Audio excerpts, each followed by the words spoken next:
জেরুজালেমের রাত গভীর হয়েছে। প্রধানমন্ত্রী বেঞ্জামিন নেতানিয়াহুর অফিসে একটি ম্লান আলো জ্বলছে। টেবিলে ছড়ানো পুরনো ফাইল, ধুলোমাখা কাগজের গন্ধে ভরে আছে ঘর।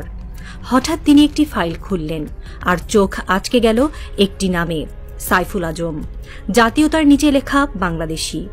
পাতা উল্টাতেই নেতানিয়াহুর কপালে চিকন ঘাম জমল।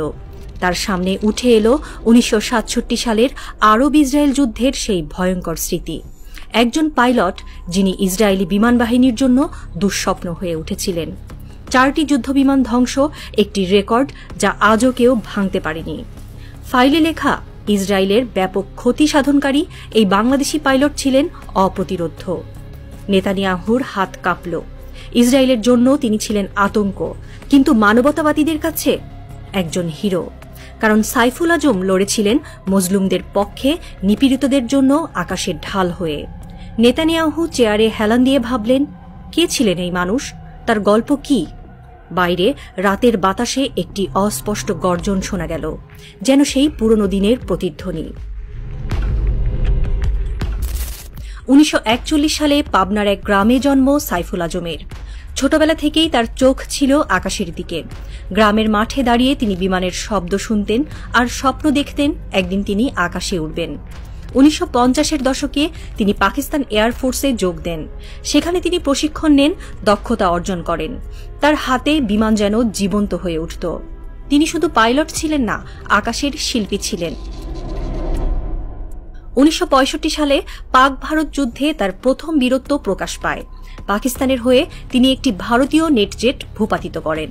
ভারতীয় পাইলট বিজয় মায়াদেব যুদ্ধবন্দী হন। এই কৃতিত্বের জন্য তিনি পাকিস্তানের 3য় সর্বোচ্চ সম্মান সিতারায়ে জুরাত পান। কিন্তু তার আসল গল্প শুরু হয় 1967 সালে, যখন তিনি মধ্যপ্রাচ্যের আকাশে পা রাখেন।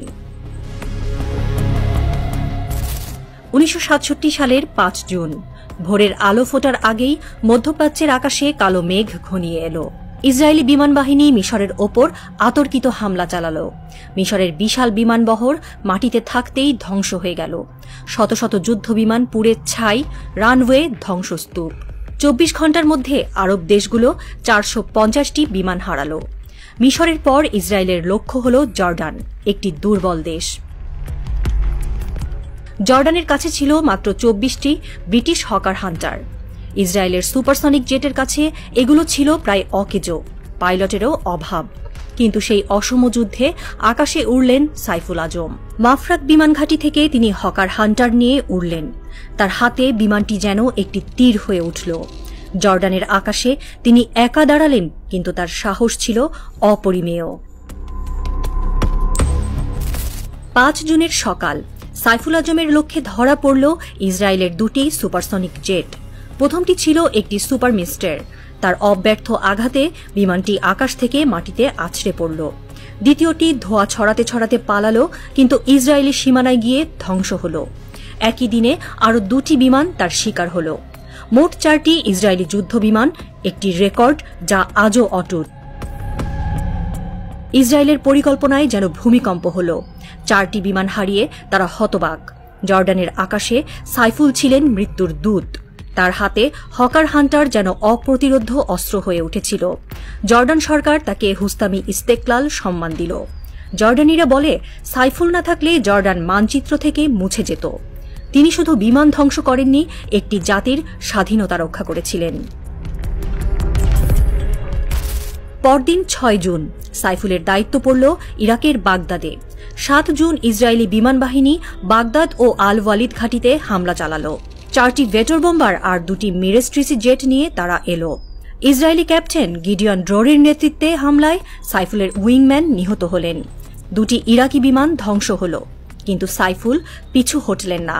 তার অব্যর্থ লক্ষ্যে ধরা পড়ল ড্রোরের মিরেজ ট্রিসি। আকাশে আগুনের ফুলকি ছড়িয়ে বিমানটি ধ্বংস হল। ড্রোর বাঁচার পথ না পেয়ে যুদ্ধবন্দী হলেন। ইসরায়েল তাকে ফিরিয়ে আনতে হাজার হাজার জর্ডানি ও ইরাকি বন্দীকে মুক্তি দিতে বাধ্য হল। 72 ঘণ্টার মধ্যে সাইফুল 3টি ইসরায়েলি বিমান ভূপাতিত করে ইতিহাস গড়লেন। ইরাক তাকে নাত আল সুজা সম্মান দিল। তার সাহস আর দক্ষতা আরব বিশ্বে কিংবদন্তি হয়ে উঠল। সাইফুল আজমের গল্প শুধু 1967 সালে সীমাবদ্ধ নয়। 1965 সালে পাক ভারত যুদ্ধে তিনি পাকিস্তানের হয়ে লড়েছিলেন। একটি ভারতীয় নেট জেট ধ্বংস করে তিনি সিতারায় জুরাত পান। তিনি পৃথিবীর একমাত্র পাইলট যিনি 4টি দেশের পাকিস্তান, জর্ডান, ইরাক ও বাংলাদেশ বিমান বাহিনীর হয়ে লড়েছেন। তার হাতে চলেছে 8টি দেশের বিমান: যুক্তরাষ্ট্র, ইংল্যান্ড, রাশিয়া, চীন, পাকিস্তান, জর্ডান, ইরাক ও বাংলাদেশ। তার দক্ষতা ছিল অতুলনীয়। 2001 সালে ইউএস এয়ার ফোর্স তাকে লিভিং ইগল হিসেবে স্বীকৃতি দিল। বিশ্বের 22 জনের মধ্যে একজন। আকাশে তার উপস্থিতি ছিল শত্রুদের জন্য ভয় আর মিত্রদের জন্য আশা। 1971 সালে বাংলাদেশের স্বাধীনতা যুদ্ধ শুরু হলে সাইফুল মাতৃভূমির পাশে দাঁড়াতে চেয়েছিলেন, কিন্তু পাকিস্তানি গোয়েন্দারা তাকে আটকে দেয়। 21 দিন অজ্ঞাত স্থানে জিজ্ঞাসাবাদের পর তাকে গৃহবন্দী করা হয়। স্বাধীনতার পর তিনি ফিরে আসেন। বাংলাদেশ বিমান বাহিনীর ভিত গড়েন তার হাতে। বীরশ্রেষ্ঠ মতিউর রহমানের প্রশিক্ষক ছিলেন তিনি। 1977 সালে তিনি উইং কমান্ডার হন, ঢাকা বিমান ঘাঁটির বেস কমান্ডার হন। 1980 সালে গ্রুপ ক্যাপ্টেন পদে অবসর নেন। অবসরের পর রাজনীতিতে যোগ দেন। বিএনপি থেকে পাবনা 3 আসনে 2 বার সংসদ সদস্য হন। 2020 সালে 14 জুন ঢাকার সিএমএইচ হাসপাতালে তিনি শেষ নিঃশ্বাস ত্যাগ করেন। কিন্তু তার গল্প শেষ হয়নি। ফিলিস্তিনিরা আজও তাকে শ্রদ্ধায় স্মরণ করে। বিশেষজ্ঞরা বলেন, সাইফুল ছিলেন একটি যুদ্ধের প্রতীক। বাংলাদেশ বিমান বাহিনীতে আজও তার নাম গুঞ্জরিত হয়। সাইফুল আজমের বীরত্ব শুধু যুদ্ধের গল্প নয়, মানবতার গল্প। ফিলিস্তিনি অধ্যাপক নাজির সৌকরি বলেন, তিনি জেরুজালেমের জন্য লড়েছিলেন, ফিলিস্তিনকে ভালোবাসতেন। 1967 সালে তিনি যে প্রতিরোধ গড়েছিলেন তা আরব বিশ্বের মানুষের আশা জাগিয়েছিল। তার হাতে ধ্বংস হয়েছিল ইসরায়েলের আগ্রাসনের স্বপ্ন। ফিলিস্তিনিরা প্রতি বছর 14 জুন তাকে স্মরণ করে। তার নাম তাদের কাছে একটি প্রতিশ্রুতি, মজলুমদের পক্ষে যে কেউ দাঁড়াতে পারে। আজ ঢাকার আকাশে বুড়িগঙ্গার তীরে রাত গভীর হচ্ছে। একটি পুরনো বাড়ির ছাদে কয়েকজন তরুণ দাঁড়িয়ে। দূরে বিমানবন্দরের আলো ঝিকমিক করছে। একজন বলে উঠল, সাইফুল আজমের মতো কি কেউ আবার আসবে? বাতাসে একটি গর্জন ভেসে এলো। একটি বিমান উড়ছে। এটি শুধু শব্দ নয়, একটি প্রতিশ্রুতি। হয়তো এই মাটিতে আবার জন্ম নেবে এক সাইফুল, যিনি আকাশে বাংলাদেশের নাম আবারও উজ্জ্বল করবেন, মানবতার জন্য লড়বেন আর শত্রুদের জন্য দুঃস্বপ্ন হয়ে উঠবেন। রাতের তারারা নীরবে সাক্ষী থাকল, আর বুড়িগঙ্গার জলে প্রতিফলিত হল একটি নতুন স্বপ্নের আলো।